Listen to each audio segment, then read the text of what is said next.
Pessoal, sexta-feira, dia 5 de março de 2021.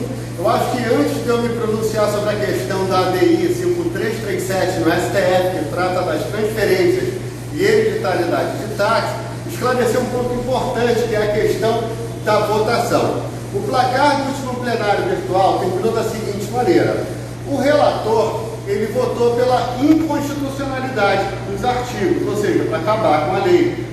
E, segundo a contabilidade, né, a contagem dos votos ficou da seguinte maneira: mas 5 outros ministros acompanharam o voto do relator, somando 6, e 4 foram contrários, divergiram do relator. Mas tem uma questão, inclusive já houve uma apresentação de manifestação por parte do sindicato lá do Espírito Santo, onde ele questiona o seguinte: o voto do ministro Gilmar Mendes não acompanhou o relator, ele divergiu do relator. Então a gente teria que colocar aqui o Gilmar Mendes, tá? Isso aqui e tirar daqui, do lado de cá. O que vai acontecer? A votação ela vai ficar 5 a favor e 5 contra. Deu empate. Por que deu empate? O ministro Nunes Marques estava ausente. A regra, o pouco que eu pesquisei sobre a regra, ela fala aqui no artigo 13, inciso 9 do regimento interno do STF, em que situações de empate, em que ministros estiveram afastados por mais de 30 dias, ou por ausência, aí tem um rol de situações ali. Quem dá o voto de qualidade, quem dá o voto de Minerva, seria o presidente. E o presidente, no caso da casa, é o próprio relator, que é o Luiz Fux, e a gente já conhece qual seria o voto. Então, eu não sei se é caso da gente ter alguma esperança que, mesmo empatando, talvez seja aplicada essa regra, ou não sei se pode acontecer algum tipo de anulação. Então, estou chamando a atenção para isso, pedindo colaboração dos colegas aí de todo o Brasil, que possam se aprofundar nessa matéria e a gente continuar transmitindo. Mas para você entender o que está acontecendo, quando a gente criou essa lei, eu participei em 2012, 2013, da criação desses artigos que foram impugnados, eu e vários colegas de todo o Brasil também. Então a gente criou o artigo 27 da Lei 12.865. Se você pesquisar aí, vai ver que é uma lei que não tem nada a ver com tática. Ela foi uma lei que alterou artigos do Plano Nacional de Mobilidade Urbana, a famosa 12.587, que além de tratar de táxi, trata de ônibus, tratou dos aplicativos. Foi a mesma lei que foi alterada pela 640. Esses artigos foram questionados e declarados inconstitucional. Aí você pergunta, vai parar as transferências? Diretamente não. A gente tem que esperar a publicação do acórdão para a gente entender quais vão ser os efeitos dessa decisão, depois de resolver aquela questão ali do empate, se vai ter um novo julgamento, se vai valer o voto do presidente, como é que vai ficar. Digamos que haja o pior cenário, que é a inconstitucionalidade da lei. Ali ela vai indicar se os efeitos são ex tunc ou ex nunc. O que acontece?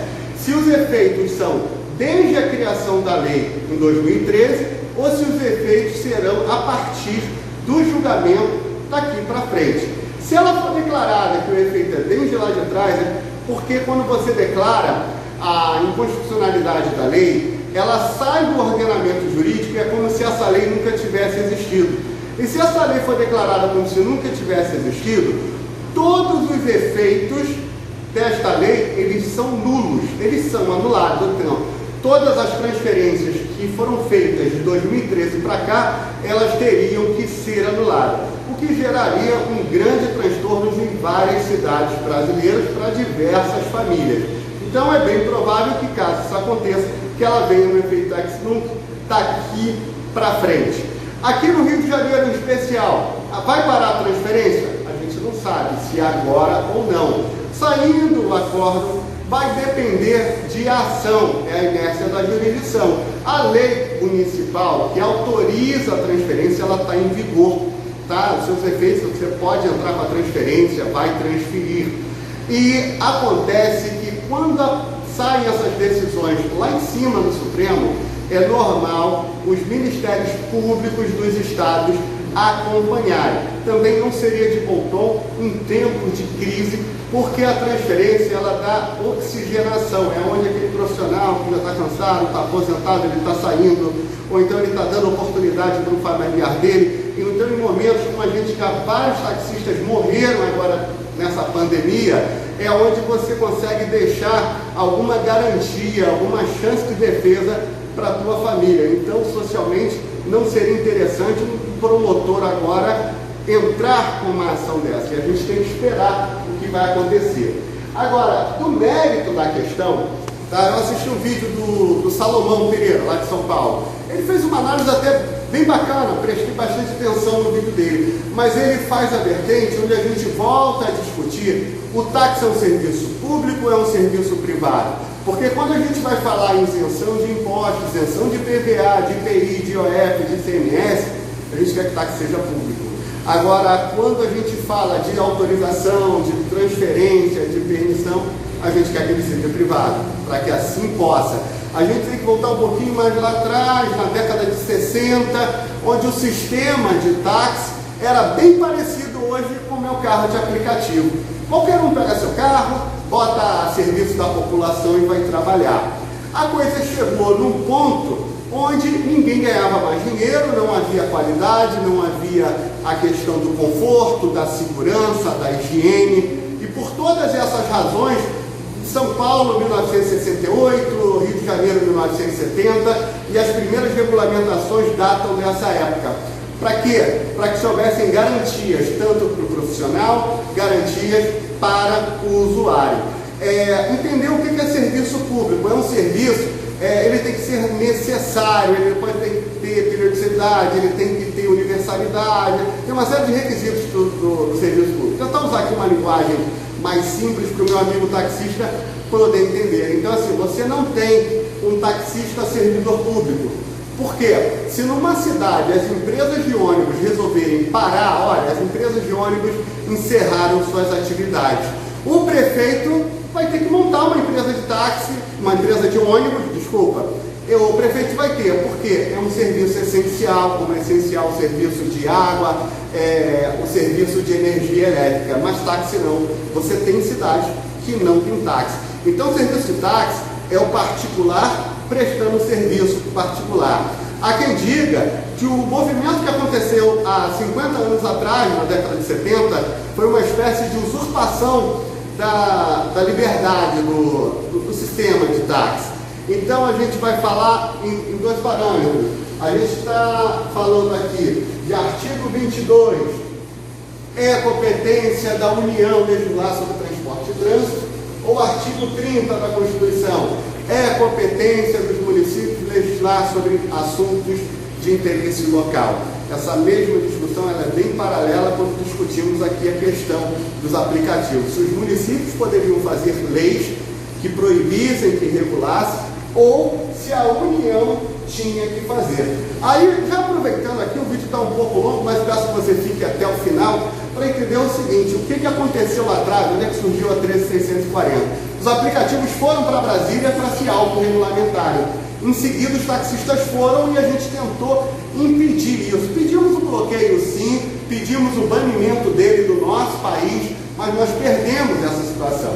Então, o que entrou ali, o que os deputados e senadores fizeram, foi mais ou menos um texto de meio termo, dizendo o seguinte: olha, a União já legislou sobre isso e eu estou passando a bola para os municípios.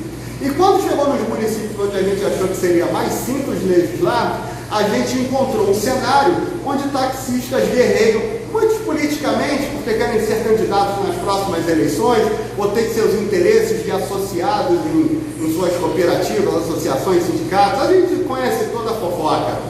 Começaram a brigar entre si e no final ninguém acabou fazendo nada. E na situação aqui do táxi, nesse momento agora a gente vai precisar da união de todo mundo. Então, assim, a transferência está mantida, ela pode durar aí para o resto da vida, ela pode durar até mês que vem, ou na segunda-feira ela pode acabar. Ninguém sabe ao certo, é uma situação muito indefinida, as definições começam a partir do que for resolvido ali, da questão da votação, e da publicação do acórdão, a gente passa a ter um pouco mais de noção. Agora é importante saber que, uma vez declarada a inconstitucionalidade da lei, não há repristinação, ou seja, ela não volta mais. Você tem que fazer uma nova lei com outra redação para garantir aquele mesmo direito. Como essa lei de 2013 ela foi feita em outra legislatura, nessa legislatura agora a gente já pode falar. Conversamos com o nosso deputado federal licenciado Pedro Paulo, que atualmente é secretário de Fazenda, e falou: André, nós vamos agir sim, ver aí o que precisa, o que a gente precisa articular, usar toda a experiência para a gente resolver essa situação, porque assim, a gente entende, é direito do taxista, é direito da família do taxista. Com relação aos aplicativos aqui no Rio de Janeiro, muita gente cobrando aí a presença do nosso prefeito está trabalhando, a análise que a gente faz em 3 momentos, deixa eu ver aqui se dá tempo de explicar. Vou fazer o seguinte, vou gravar um próximo vídeo para vocês explicando somente essa parte da regulamentação dos aplicativos aqui. Eu quero desejar a todos aí um bom final de semana. Aqui quem fala é André Oliveira, presidente da MOTAB, Associação de Assistência aos Motoristas de Táxi do Brasil. Um abraço, tchau, tchau.